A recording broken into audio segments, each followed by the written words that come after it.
এটা দেখে কি মনে হচ্ছে কি তৈরি হবে? এটা দিয়ে তৈরি হবে একটা ঘড়ি। আমরা যখন ঘড়িটা তৈরি হয়ে যাবে তখন দেখাবো। আর এটা তৈরি করছে আমাদের সবচাইতে গুণবতী মেয়ে অদিতি। একটা জিনিস দেখাই, প্রজেক্ট যার, সে কি করছে?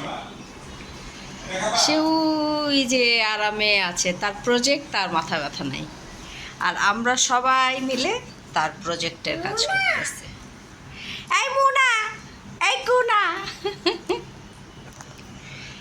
এই যে প্রজেক্টের জন্য এই ছবিগুলো আঁকা হয়েছে। আর এখানে যে সে পুডিংয়ের রেসিপি লিখেছে, এখন এগুলো অ্যাড করা হবে।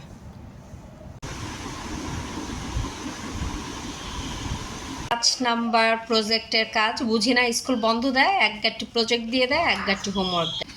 এটা রেন স্টিক তৈরি করতে হবে। এই যে তৈরি করা হচ্ছে। এই যে আমাদের রেন স্টিক রেডি। এটা কিভাবে শব্দ করো তো?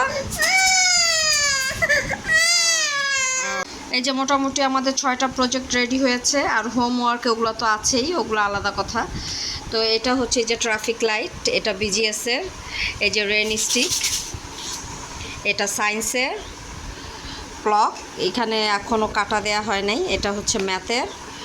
এখানে একটা আছে, এটা ইংলিশ লিটারেচারের। এটা খুলো। এখানে আছে আমার পরিচয়। এই যে অদিতি মাশাআল্লাহ সুন্দর পিকচারগুলো অ্যাড করেছে। এটা আমি না অদিতি, এটা আমি। আর এই যে দুইজন, ওর পাপা। ও পাপার দাঁড়িয়েও দিয়েছে, একদম ঠিক আছে, ওর পাপা দাঁড়িয়েও আছে। এই যে মোটামুটি প্রজেক্টটা এই যে আমার সিনারিটা খুব সুন্দর হয়েছে মাশাআল্লাহ। এটা হচ্ছে বাংলার প্রজেক্ট। আর এটা কোন সাবজেক্টের প্রজেক্ট? এটা হচ্ছে ইংলিশ ল্যাঙ্গুয়েজ। এটা ইংলিশ ল্যাঙ্গুয়েজের প্রজেক্ট। এই যে পোস্টার, পুডিং। এখানে প্রত্যেকটা ছবিও আগে ড্র করেছে কালার করে, তারপরে এগুলো লাগানো হয়েছে গ্লু দিয়ে। এই যে এটা আমি, এটা বেবি। এই আরেকজন দেখো কি কাজ করতেছে। মাশাআল্লাহ সুন্দর হয়েছে।